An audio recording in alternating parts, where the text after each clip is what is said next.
Oke teman-teman, pada kesempatan pagi hari ini saya dapat tugas ini ya.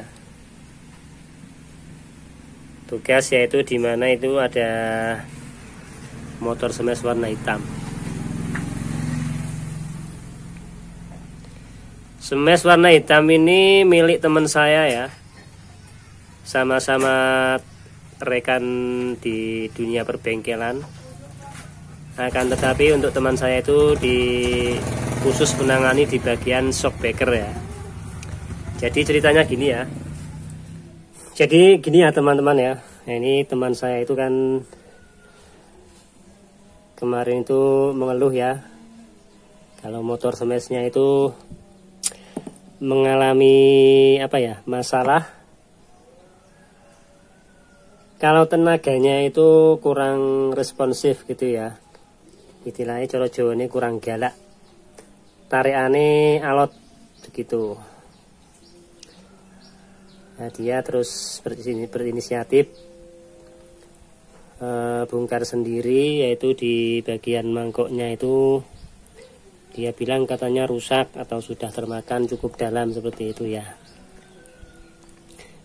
Dan ternyata memang ketika sudah dibongkar bahwa mangkok ini terlihat sudah parah karena tergerus oleh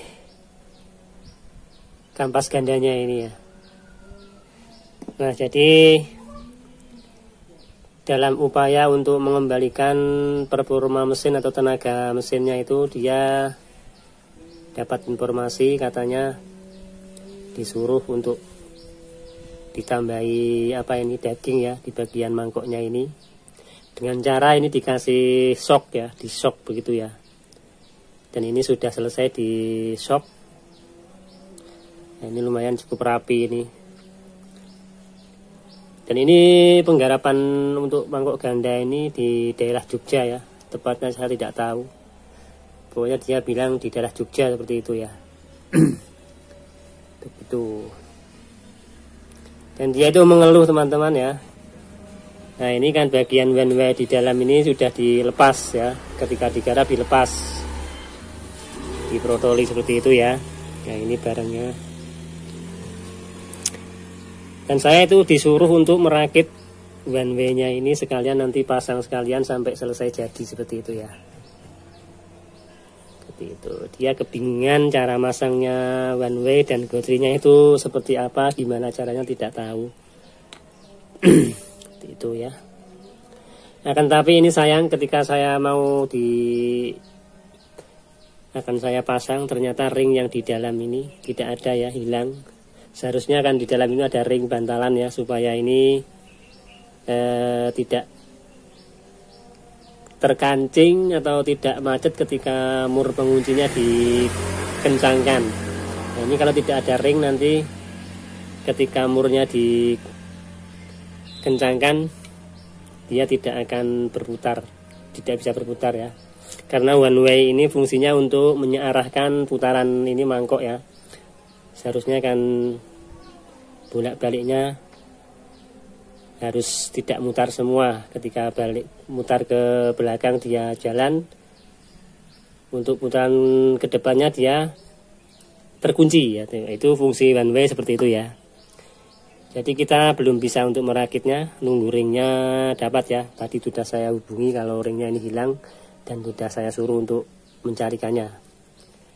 Oke lah teman-teman, sambil menunggu untuk ringnya dapat, ini kita coba ulas sedikit ya tentang mengenai kampas ganda ini ya. Sebenarnya kampas ganda ini fungsinya apa dan cara kerjanya kayak gimana, seperti itu ya.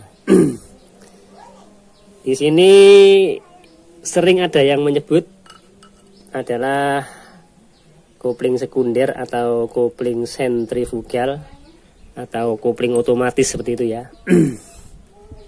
Nah, pada dasarnya ini sistem kerja dari kopling ganda atau kopling sentrifugal ini, dia akan bekerja atau mulai bekerja seperti itu ya. Mulai berfungsi ketika ada gerakan atau gaya sentrifugal dari putaran mesin ya. Nah, ini kan terpasang di bagian krek as ya. Ini yang nyambung langsung, connect langsung ke as gandul seperti itu ya. Ketika dia berputar, otomatis dengan gaya sentrifugal yang dihasilkan, dia kampas 3 ini akan megar ya, akan megar.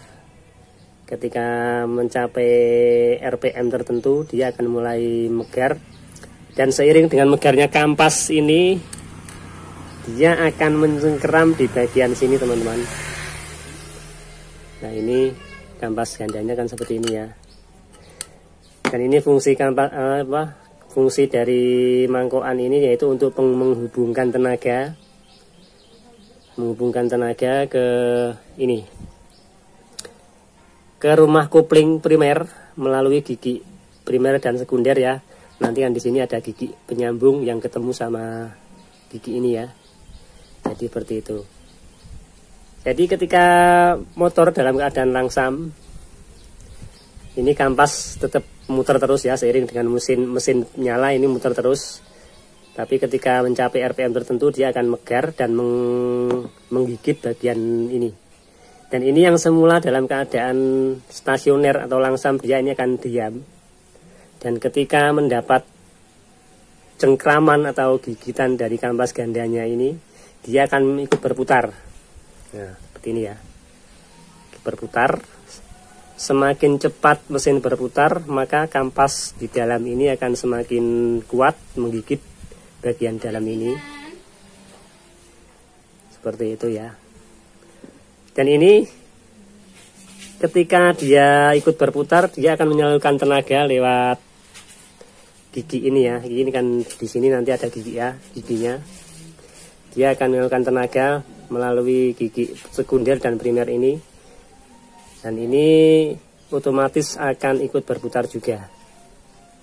Seperti itu ya. Dan di dalam sini yaitu ada kampas kopling, pelat kopling seperti ini ya. Dan tenaga yang dihasilkan dari mangkok ganda tadi tersalur ke sini, dihubungkan lagi, diteruskan lagi melalui plat kopling ini ya. Plat kopling ini. Nah, seperti ini. Jadi ketika tuas kopling atau pedal kopling diinjak, yang mutar cuman ininya teman-teman. Jadi di sini juga diam. Jadi ketika tuas kopling dilepas, kampas kopling akan saling berhimpitan atau merekat satu sama lain. Jadi menghasilkan atau menghubungkan tenaga melalui ini, dan dia berputar untuk meneruskan tenaga lagi ke gigi transmisi ya. Gigi transmisi terus dihubungkan lagi, diteruskan lagi melalui asgir. Asgir diteruskan lagi, disalurkan lagi melalui rantai untuk terhubung ke roda belakang seperti itu ya. Jadi seperti itu sistem kerja dari kopling ganda ya. Sebenarnya cukup simple. Dan untuk yang di Matic yaitu cuman pakai ini tok ya. Cuman pakai ini tok kampas ganda ini, tapi kalau di Matic itu sistemnya sistem kering ya, tidak terendam oleh oli. Sama saja ya, ketika dapat putaran mesin, kampas ganda yang di dalam mangkok dia akan megar, terus mencengkeram di bagian mangkoknya ini. Kalau di Matic kan ini mangkok ini langsung terhubung ke as roda ya. Jadi ketika dapat gesekan dari kampasnya, dia akan ikut berputar. Semakin cepat mesin berputar, semakin erat atau semakin kuat juga cengkeramannya. Maka secara otomatis roda belakang pun akan ikut berputar seiring dengan putaran mesin. Seperti itu. Oke, seperti itu ya teman-teman, sedikit ulasan tentang dekopling ini. Nah, ini nanti kita tunggu dulu untuk ringnya. Setelah ringnya dapat, nanti baru kita rakit lagi, terus pasang ke situ. Seperti itu. Oke, sampai di sini dulu videonya. Terima kasih, mudah-mudahan bermanfaat buat teman-teman ya. Jangan lupa untuk dukung channel ini dengan cara like, komen, dan share. Jangan lupa juga buat subscribe-nya. Oke, salam satu profesi, salam kuku ireng, weleh weleh. Sekian, wassalamualaikum warahmatullahi wabarakatuh.